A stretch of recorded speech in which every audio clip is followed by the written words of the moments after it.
Good evening, Facebook, YouTube, Daily Motion, and Twitter. This is Rich again, back for your third and final video blog of the night for Thursday, February 5th, 2015, around 8:05 p.m. in Belleville, Massachusetts. It's cold out, very cold. Going to be below zero tomorrow. Friday is going to be sunny out. But for the next 4 days, beginning Saturday, it's going to feel like the movie Groundhog Day with the same weather. Snow, snow, snow, snow. We won't talk about that. One little news tidbit before my third and final video blog subject of the night is that the Radio Shack has announced it's filed for bankruptcy, and they're going to close most of its stores down, and it's going to probably get converted into a Sprint store. That's about it on that. My third and final video blog subject of the night is about the designated hitter. The designated hitter has been around the American League for over 40 years, and the designated hitter replaces the pitcher, and the designated hitter sits on the bench. They do not play the field, and it's creates a lot of offense. The designated hitter started back in 1973 in the American League by the owners of the American League teams. The story around this is, for a few years before 1973, baseball had a lot of, it was pitcher dominated. Especially in 1968, when it was the year of the pitcher, they had to lower the mound, like the next year in 1969, and they still were, the offense was coming back a little around that time as well. But and a lot of American League owners wanted something for offense and stuff, and they looked at adding a designated pinch hitter for a pitcher, for the hitter to hit instead of the pitcher, because usually pitchers bat ninth in the lineup in the American League and National League up to 1972, and usually the pitchers are weak hitting pitchers. Usually, on average, that the American League and National League pitchers hit on average is about maybe $150, and they wanted to get more offense. And on January 1973, 8 out of the 12 American League owners voted to have the designated hitter rule for a 3-year trial period.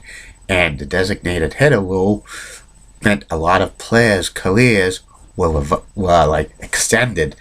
The first designated hitter ever to appear in a major league game was Ron Blomberg for the New York Yankees in 1973, April 6th, against the Boston Red Sox.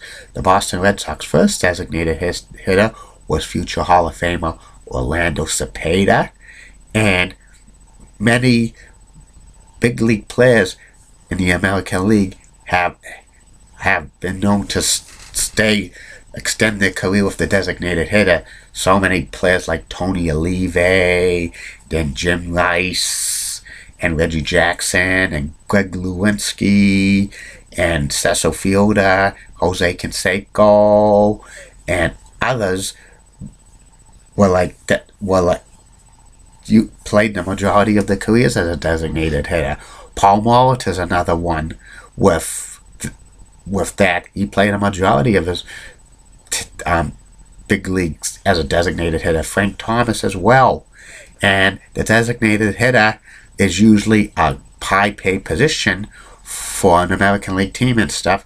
And many of the designated hitter players are known to hit home runs or have very great offensive numbers. And also, sometimes designated hitters take up a big portion of the team's salary.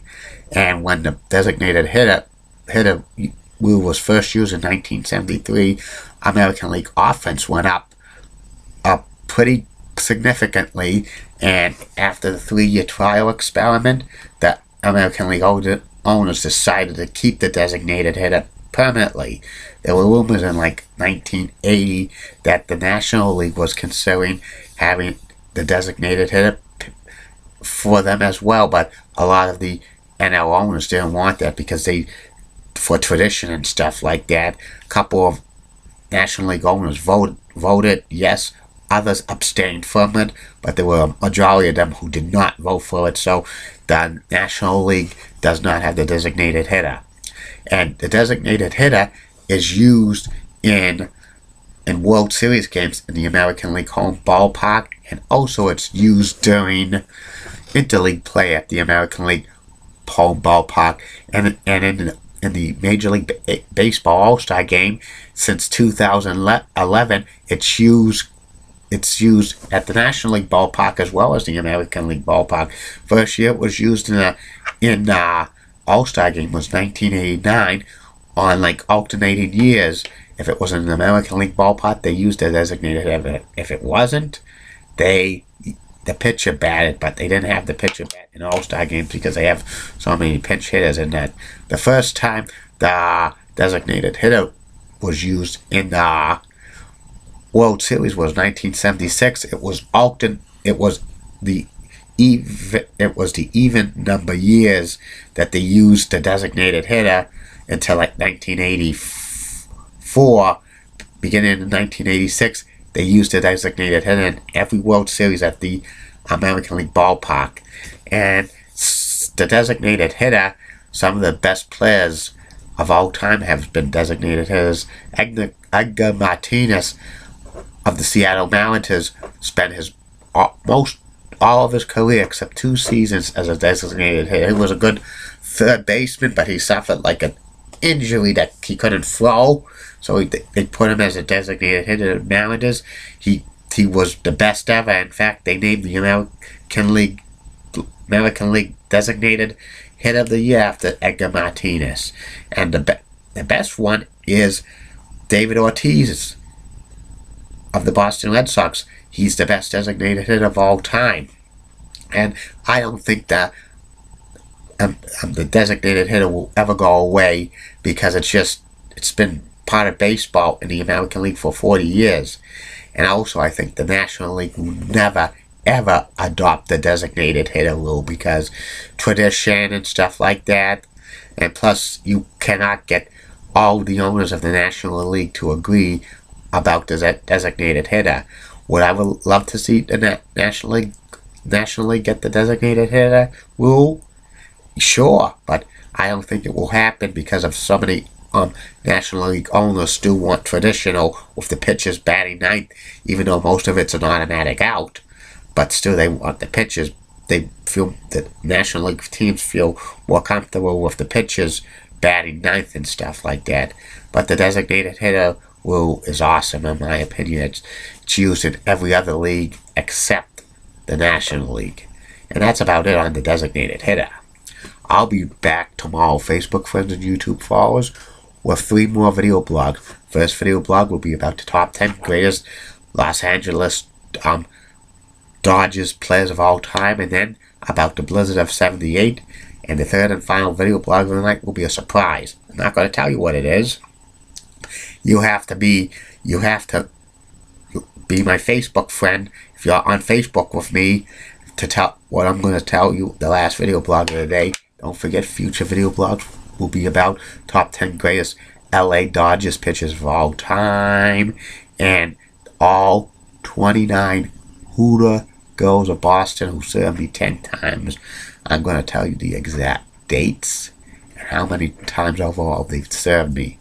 And sooner or later, Julie Broughton and Heidi Pratt's video blogs. Good night, everybody. See you tomorrow.